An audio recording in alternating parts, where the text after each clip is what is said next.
Hello friends, आप लोगों को इस चैनल पे फिर से स्वागत है। हमारे सीरीज में जो आज का टॉपिक है बिहार की अर्थव्यवस्था, और इसके तहत हम लोग बजट के बारे में डिस्कस करेंगे, जो कि एग्जाम के पॉइंट ऑफ व्यू से बजट बहुत ज़्यादा इंपॉर्टेंट है। इसमें जितनी भी इंपॉर्टेंट पॉइंट बने हैं कवर किया गया है, तो एक दो बार जरूर आप देख लीजिएगा। तो स्टार्ट करते हैं। 25 फरवरी 2020 को बिहार के उप मुख्यमंत्री एवं वित्त मंत्री सुशील कुमार मोदी ने 2020-21 का बजट जो है पेश किया।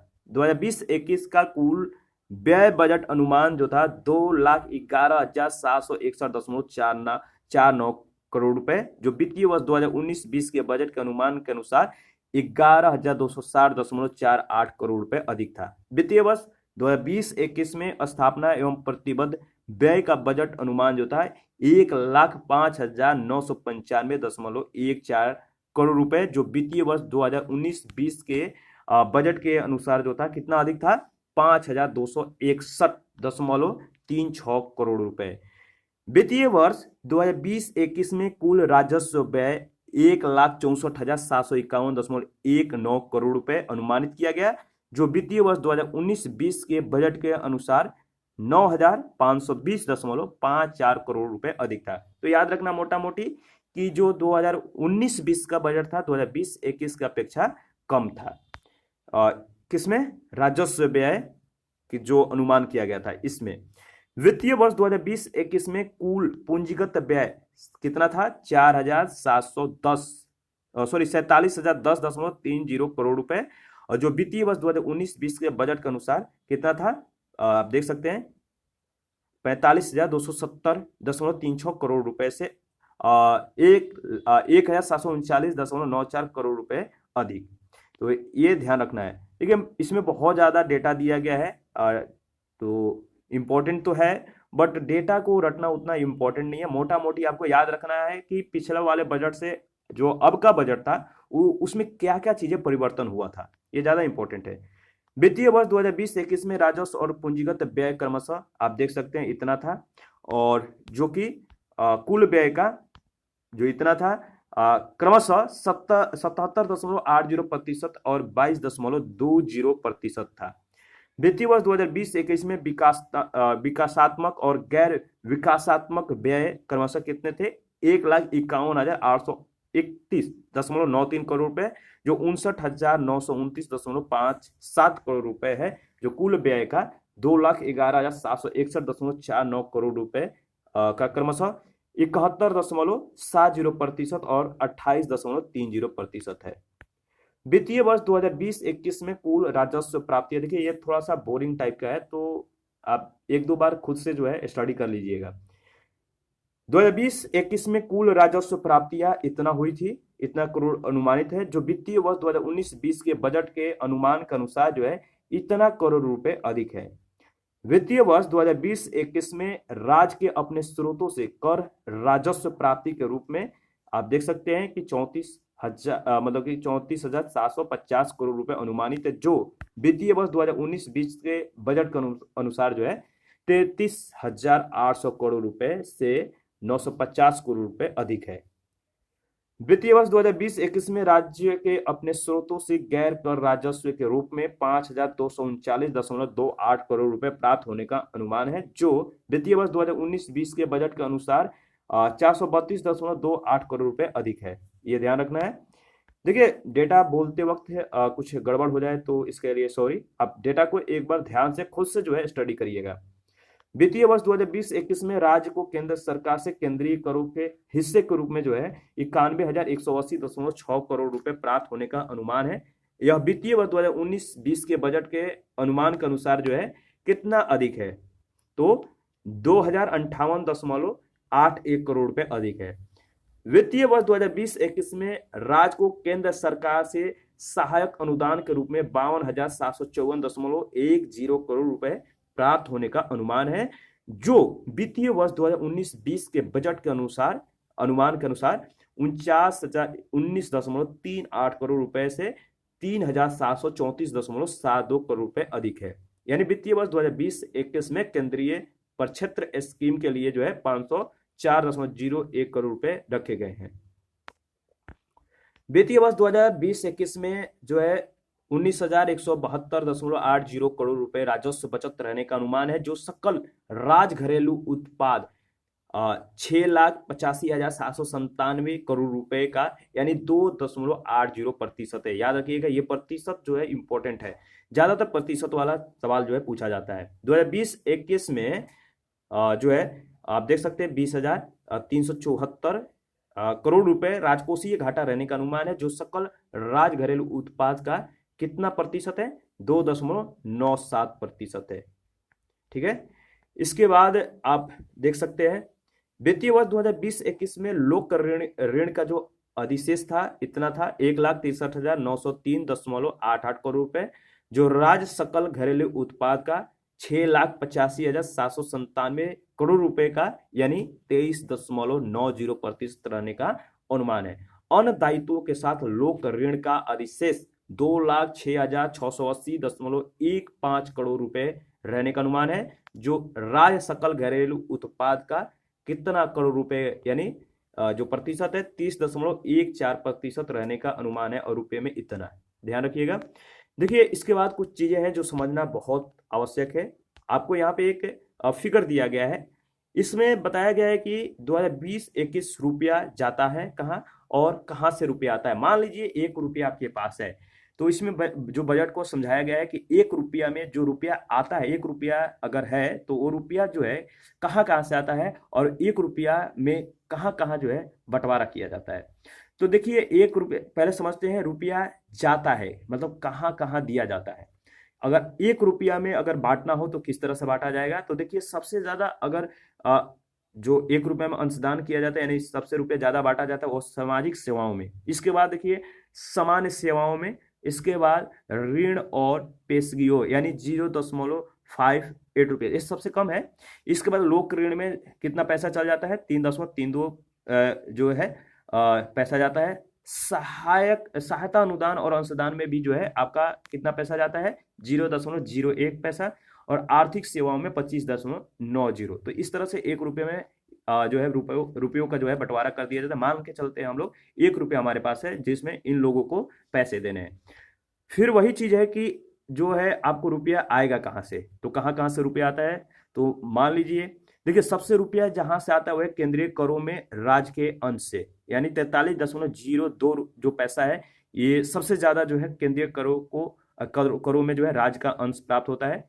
इसके बाद देखिए जो कह सकते हैं वो है राज्य सरकार के कर राजस्व प्राप्त होता है। फिर राज्य सरकार का जो है भिन्न राजस्व से भी प्राप्त होता है। केंद्र सरकार से सहायता अनुदान के रूप में भी कुछ पैसे प्राप्त होते हैं, और लोक ऋण से भी कुछ पैसे आते हैं, और ऋण की वसूली से भी पैसे प्राप्त होते हैं। तो ये पूरी जो है आपको डेटा यहाँ पे दिया गया है। यहाँ पे दिया गया है प्रमुख विभागवार वार्षिक स्कीम उद्व्यय। ठीक है, 2020-21 का डेटा है। आप अगर देखना चाहते हैं तो इसको पूरी बॉक्स को देख सकते हैं। ठीक है, तो मैं इसको स्किप कर रहा हूँ कि कोई डेटा ज़्यादा नहीं देखना है। इसके बाद यहाँ पे भी कुछ डेटा दिया गया है, उसी का है, तो आगे बढ़ते हैं। राजस्व प्राप्ति से राजस्व व्यय को घटाने के बाद अवशेष राशि राजस्व बचत होती है। याद रखना है, राजस्व बचत क्या होती है? तो राजस्व प्राप्ति से राजस्व व्यय को घटाते हैं और जो शेष राशि बचेगी और राजस्व जो बचत होगा वही होगा। तो राजस्व प्राप्तियों में से राजस्व व्यय को घटा देते हैं।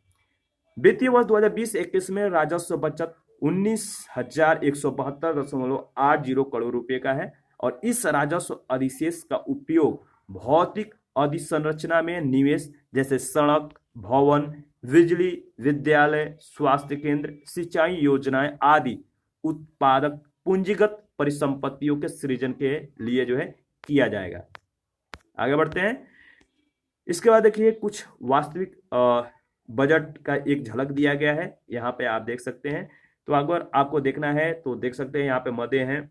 इसके बाद यहाँ पे 2018-19 की जो चीजें हैं वो डेटा दी गई है वास्तविक, और बजट अनुमान जो है 2019-20 का है। यहाँ पे जो बजट अनुमान है 2020-21 का है आगामी वर्ष का, और 2018-19 से वर्ष 2019-20 में परिवर्तन कितना हुआ है ये दिया गया है, और 2019-20 से वर्ष 2019-20 में परिवर्तन कितना परसेंटेज है। तो देखिए यहाँ पे दो चीजें आप देख सकते हैं, ये वाली परसेंटेज आप एक बार गौर करके देख लीजिएगा 2018-19 और 2019-20 में जो परिवर्तन हुए हैं, क्योंकि एग्जामों में इन्हीं मतलब कड़ियों से जो है क्वेश्चन जोड़ा जाएगा। इसके बाद नेक्स्ट जो हमारा है देख लेते हैं जो पॉइंट है। देखिए कुल व्यय में पहले आपको समझना है कि राजकोषीय घाटा क्या होता है। देखिए राजकोषीय घाटा वो होते हैं अगर व्यय में से राजस्व प्राप्ति, ठीक है, व्यय में से राजस्व प्राप्ति और ऋणों की वसूली एवं ऋणों की वापसी को घटाते हैं, जो राशि बचती है वो राजस्व कोषीय घाटा कहलाती है। तो कुल व्यय में से राजस्व प्राप्ति, ऋणों की वसूली और ऋणों की वापसी को घटाने के पश्चात जो राशि बचेगी आपके पास वो राजकोषीय घाटा होगी। वित्तीय वर्ष 2020-21 में राजकोषीय घाटा कितना था, कितने करोड़ रुपए था, तो 20,374 करोड़ रुपए, जो राज्य सकल घरेलू उत्पाद का कितना प्रतिशत, 2.97% है। ये इंपॉर्टेंट है, याद रखिएगा इस डेटा को। संपत्तियों के सृजन और शुद्धिकरण पर जो राशि व्यय की जाती है वह है पूंजीगत परिव्यय।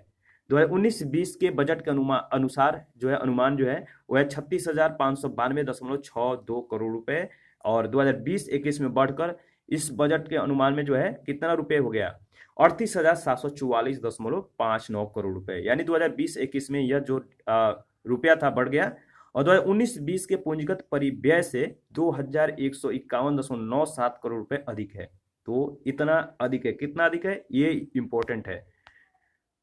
2020-21 के अंत में लोक ऋण जो है 1,63,903.88 करोड़ रुपए अनुमानित है, जो सकल घरेलू उत्पाद का कितना प्रतिशत, 23.90% है। जो प्रतिशत में डेटा दिया गया है इसको आपको जो है बहुत ज्यादा इंपॉर्टेंट हो जाता है, तो ध्यान रखना है। वर्ष 2019-20 के अंत में पुनरीक्षित लोक ऋण 1,44,660.07 करोड़ रुपए अनुमानित है, जो सकल राज्य घरेलू उत्पाद का कितना प्रतिशत है, 23.44%।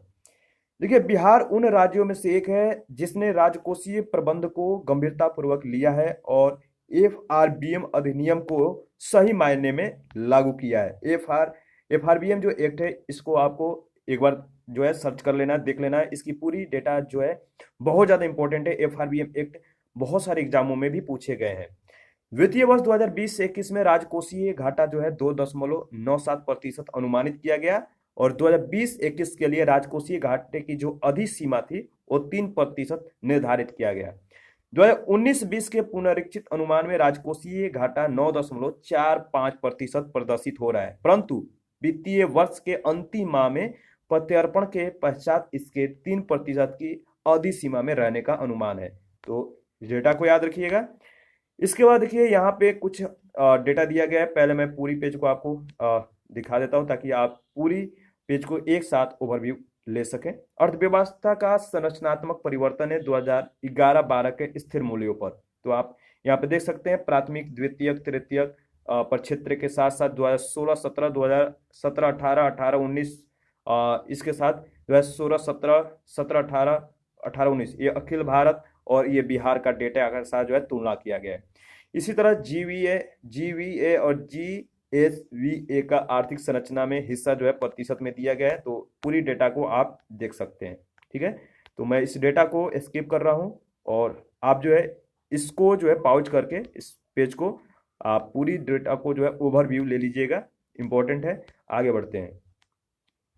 राज्य में जहां प्राथमिक और द्वितीय क्षेत्र में क्रमशः 2.4% अंकों का और 1.5% अंकों की गिरावट दर्ज की गई है। तो राज्य में प्राथमिक और द्वितीय क्षेत्र में 2.4 और 1.5% अंकों की गिरावट दर्ज की गई। वही तृतीय क्षेत्र में जो है 3.9% अंकों की वृद्धि दर्ज की गई। बिहार की आर्थिक वृद्धि का जो घोतक है मुख्य रूप से तृतीय क्षेत्र ही है। 2 वर्षों में 13% से भी यह अधिक वृद्धि इसमें जो है दर्ज की गई है। बिहार में 2005 से आर्थिक विकास की वृद्धि दर 2 अंकों में दर्ज की गई, और 2005 से 2015 तक बिहार की आर्थिक वृद्धि दर औसत जो है कह सकते हैं औसतन 10% रही है। यह वृद्धि दर 2016-17 में 8.94% थी, 2017-18 में बढ़कर 10.45% तक, और 2018-19 में बढ़कर ये 10.53% हो गई। जबकि राष्ट्रीय स्तर पर जो आर्थिक विकास दर है वो कितना है, 6 से 7%। हाल के वर्षों में बिहार की अर्थव्यवस्था के विकास दर में उल्लेखनीय वृद्धि हुई है। 2018-19 में अगर बात करें तो बिहार के आर्थिक विकास में विभिन्न प्रक्षेत्रों के योगदान पर जो दृष्टि से मतलब प्रक्षेत्रों पर दृष्टि डालने से पता चलता है कि 10% या उससे अधिक विकास दर दर्ज करने वाले जो क्षेत्र हैं बिहार के विकास के वाहक हैं। और ये क्षेत्र कौन कौन से हैं? तो वायु परिवहन क्षेत्र है, अन्य सेवाएं, व्यापार, मरम्मत, होटल और जलपान गृह, सड़क परिवहन और वित्तीय सेवाएं। राज्य में 10% से अधिक विकास दर पर सभी प्रक्षेत्र सेवा क्षेत्र के अंतर्गत जो आते हैं वह बिहार की अर्थव्यवस्था के दृष्टिकोण से अति महत्वपूर्ण क्षेत्र हैं। तो 10% से अधिक विकास दर वाले सभी प्रक्षेत्र सेवा क्षेत्र के अंतर्गत आते हैं, ये इंपॉर्टेंट है। और बिहार की अर्थव्यवस्था के दृष्टिकोण से यह अति महत्वपूर्ण क्षेत्र है। कौन? सेवा क्षेत्र।